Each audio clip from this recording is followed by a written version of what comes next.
Uma das questões que quando envolvem principalmente você, eu já entrevistei você antes e você tinha falado pra mim que o seu sonho não era ser presidente. O que mudou, acima de tudo? Muitas pessoas, por exemplo, acreditam que de repente tem um projeto de poder seu, pessoal, envolvido. Eu não sou esse cara. E esse é um ponto que as pessoas percebem. Porque a pessoa que tem a volúpia pelo poder não se comporta da maneira como eu me comporto.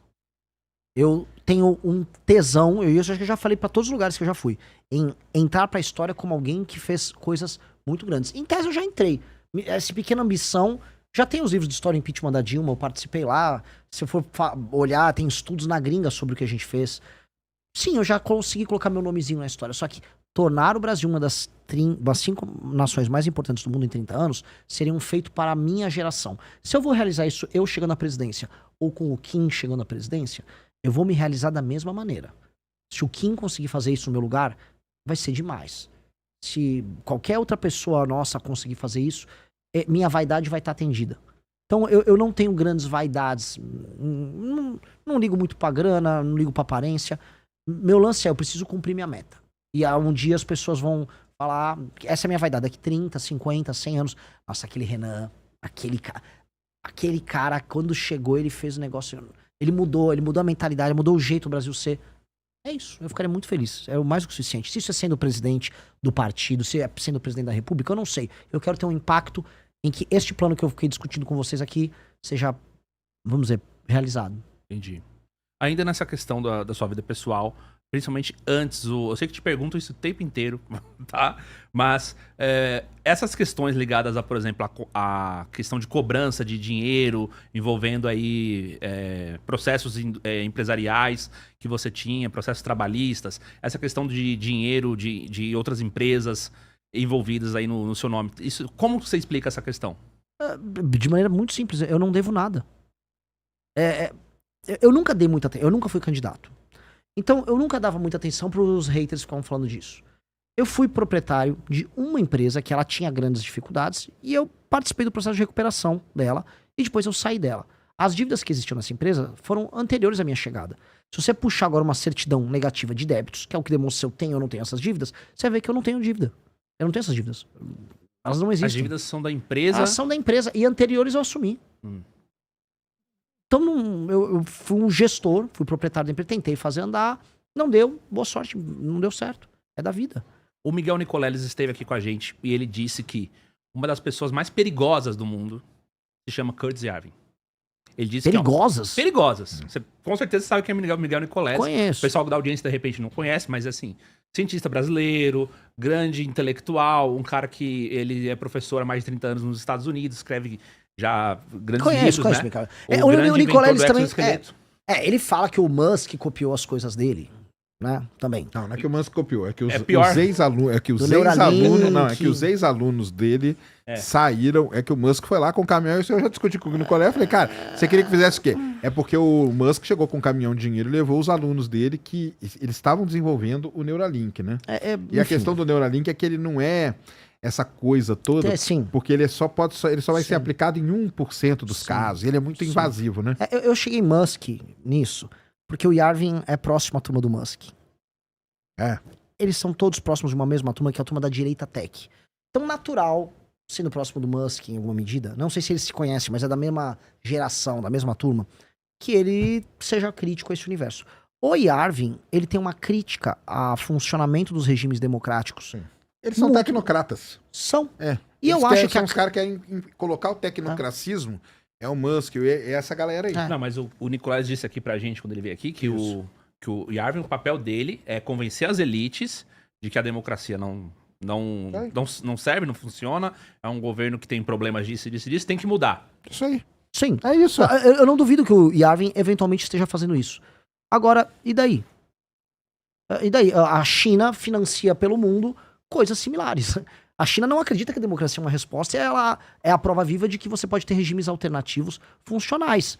A China financia isso pelo mundo, tem seus aliados assim pelo mundo. A China é muito mais perigosa que o Curtis Yarvin, que é um sujeito. Então, eu acho um pouco, vamos dizer, exagerado isso, ainda mais porque tá dando, vamos dizer, uma representatividade a ele que ele não tem. Ele é um autor alternativo, que não é best-seller, que é influente entre alguns círculos influentes, e que tem alguma... Eu gosto muito das análises dele que envolvem essa crise de representatividade da democracia americana, que é uma crise em que ela tá ficando disfuncional quando comparado com outros regimes. E eu vou ler a crítica dele, eu vou depreender dela algumas conclusões que eu posso usar. Assim como eu posso ler, por exemplo, a crítica do... Vamos botar aqui, do Spengler sobre a técnica. Claro. O homem e a técnica. E eu vou tirar coisas interessantes do Spengler. Entendi. Assim como eu posso ler o Marx. Agora eu posso encontrar coisas perigosas em todos. A questão é se os agentes políticos vão, né, É que o cruzar linhas. tecnocrata, cara, os caras tecnocratas, eles são meio contra. Lembra aquele lá no debate do Musk, né? Que eu falei que o Musk é um cara contra o sistema. E eles são contra democracia, capitalismo, não sei o quê. Eles querem criar o tecnocracismo. Sim. Que é totalmente uma coisa, igual o Renan falou, alternativa a tudo que tem. É. Vai funcionar? A gente não sabe porque nunca foi testado.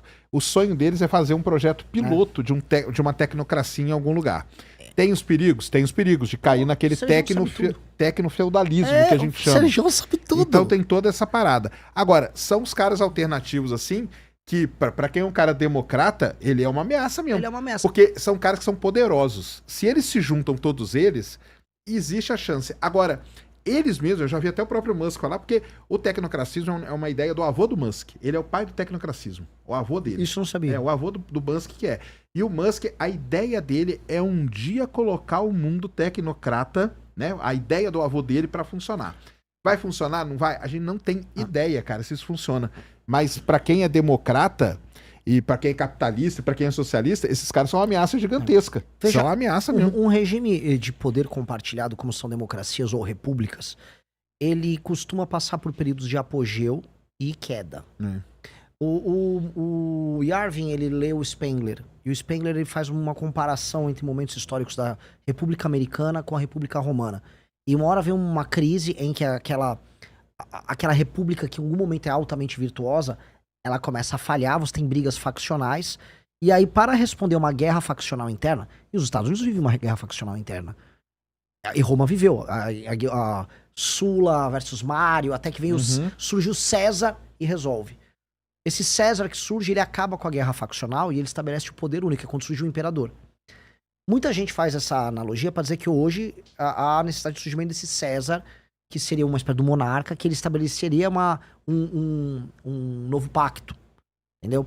E muita gente considera, e acho que boa parte dessa discussão dessa turma é, a democracia americana, dividida como ela não tá conseguindo responder à força chinesa, que é quase uma tecnocracia em muitos termos. Você tem uma burocracia confuciana administrando um Estado que tem muitos sistemas de incentivo para desempenho, e essa força política está conseguindo agir, realizar coisas muito mais rápido do que a República decadente americana. Sim. Então o Yarvin e esses outros pensadores vão discutir isso e vão procurar soluções para isso. Eu montei um partido político na democracia, e eu sei onde quer chegar. Mas pô, você trouxe o Yarvin aqui. Sim, ele é um dos maiores pensadores do mundo, mais influentes para muita gente interessante no mundo. Assim como um dia eu adoraria conhecer, sei lá, o Musk ou o Peter Thiel. Porque essas pessoas estão desenhando com a mente deles boa parte do mundo que a gente conhece. Esses caras são, né... mas eu não preciso comprar tudo que eles falam. Acho que eu adoraria ter uma conversa com o Xi Jinping. Adoraria. É um líder de um regime altamente fechado e controlado.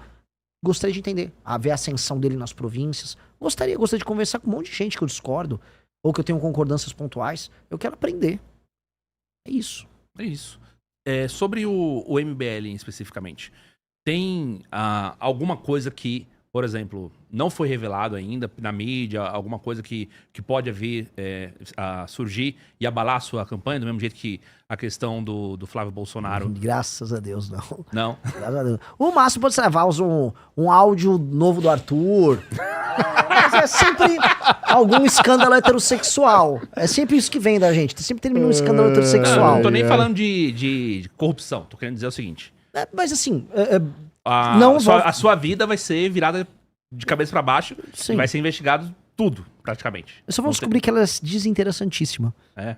Porque não tem muita coisa. A vida privada, as conversas, tudo isso pode ser facilmente vasculhado. Sim, até porque, enfim, eu nunca tomei muito cuidado com isso. Agora, também nunca fiz nada de especial. Então, meio que eu não tô preocupado. E eu acho que qualquer pessoa que entra na vida pública tem que entender que vai ser escrutinado. Então eu não tô muito preocupado com isso. Do ponto de vista ético, não tem nada que nos preocupe. Somos assim, pessoas que estão numa posição de bater em todo mundo justamente porque a gente não faz merda, bom português, na vida pessoal, nem na nossa atividade política. Então a gente tá muito seguro do que a gente tá fazendo. Sobre o Cristiano Beraldo, pra encerrar. Cristiano Beraldo, hoje ele voltou? Ele faz parte do MBL ou não? Não. Não? Não. Ele foi afastado? Ele se afastou. Ele se afastou? Ah, sim, o que ele fez foi uma coisa, do ponto de vista ético, muito correta. Ele nem esperou a gente ter, vamos dizer, o desconforto de falar, cara, talvez seja melhor você se afastar, ter uma investigação aí, a gente tá com uma posição política muito clara de enfrentamento a esses caras, mesmo que a gente ache que você não tenha nada a ver com isso. Ele falou, não esquece, eu mesmo tô me afastando. E não só do MBL, ele se afastou da Jovem Pan à época. Ele se afastou de tudo, falou, não, cara, eu não tenho nada a ver com isso aí, eu vou me defender aqui e aí eu volto pra atividade política. E eu acho justo ele querer voltar, eu acho justo ele voltar. Ele voltou pra PAN, ele já voltou a trabalhar, Sim, tá fazendo tava aqui no prédio hoje. ele tá fazendo pingos nos is. Agora, ele não tá no MBL. E eu entendo, vamos dizer, a lógica da régua nossa, que é uma régua lá em cima.